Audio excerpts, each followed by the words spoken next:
I know how this feels. And before anything else, you need to hear that clearly. Losing money in the market hurts in a way most people don't understand.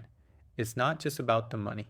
It's about the time you spent, the confidence you had at the start, the hope that this could be something real for you, and the feeling that you somehow should have known better. When you've taken loss after loss, charts stop looking like opportunities and start looking like reminders of mistakes. If you're here now reading this, it means you didn't lose because you were stupid or lazy. You lost because the market is unforgiving to anyone who doesn't have structure. Most people enter trading thinking it's about finding the right signal or the perfect indicator. That's what everyone online talks about. They show screenshots of wins, but never show the months of confusion, the emotional decisions, or the accounts that quietly went to zero. The truth is, trading has changed. Markets today move faster and more aggressively than they used to because computers and algorithms now dominate most trades.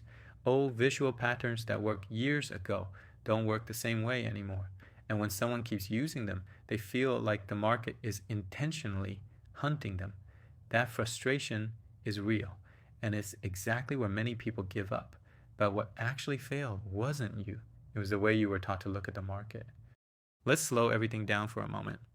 Trading is not about predicting what happens next.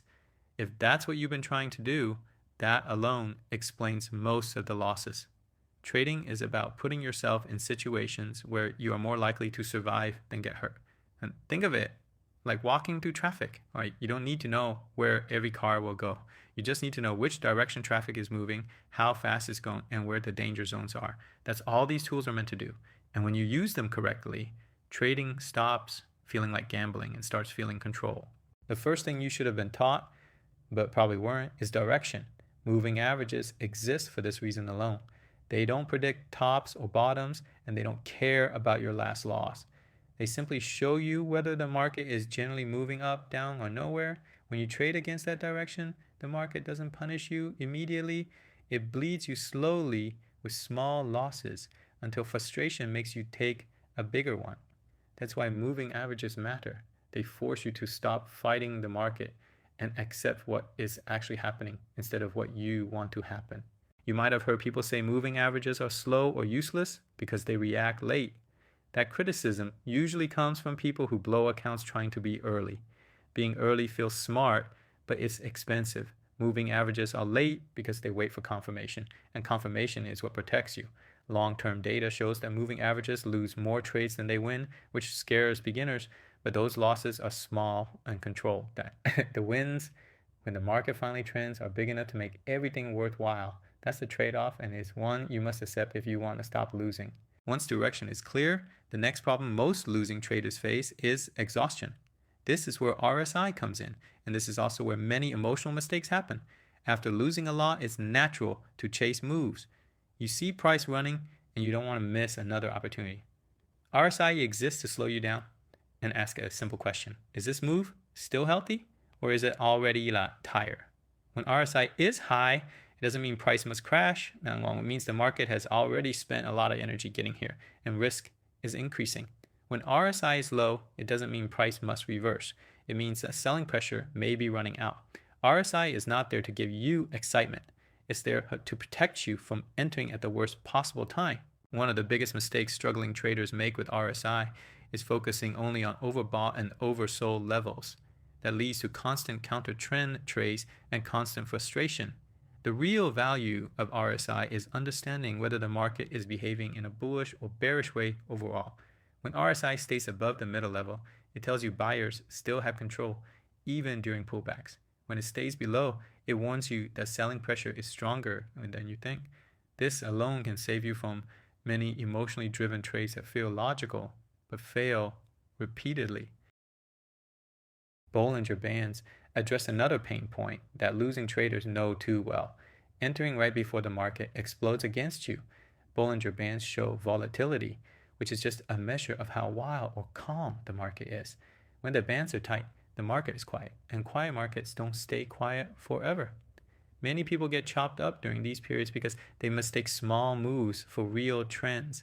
When volatility expands suddenly, they're already on the wrong side. Bollinger Bands don't tell you what will happen next. but they warn you when the market is compressed and ready to move hard in one direction. A lot of people think touching the top or bottom Bollinger Band means automatic reversal. That belief causes repeated losses in strong trends. When price walks along the band, is not a sign of weakness, it's a sign of strength. Understanding this changes how you view breakouts and stops you from constantly fading moves that refuse to die.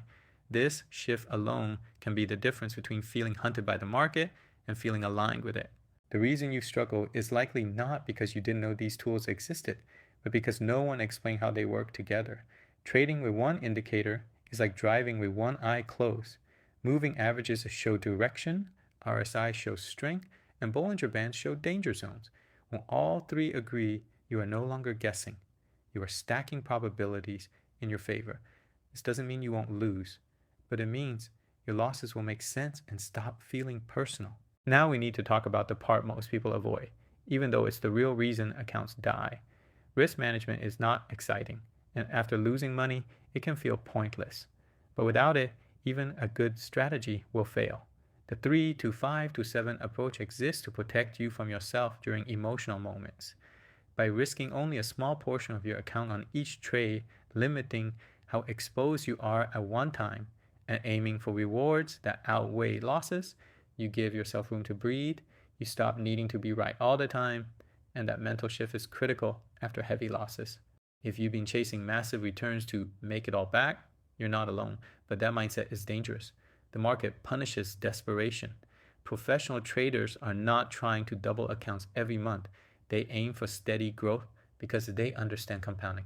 20 to 30% a year may sound boring, but over time it changes everything. More importantly, it keeps you alive in the game long enough to learn. If you lost a lot, that pain doesn't disqualify you from trading. It qualifies you to finally do it the right way. What matters now is not how fast you recover, but whether you stop repeating the same mistakes. Slow down, protect your capital, trade less, not more. The goal is no longer to prove anything. The goal is simply to survive, learn, and rebuild with discipline. That's how real traders are made. Be nice to make sure push that subscribe button for me if you want to hear me rambling about obvious thing in a trading world, because you might need a reminder after you hit a stop loss or worse, margin call. Until next time, winner.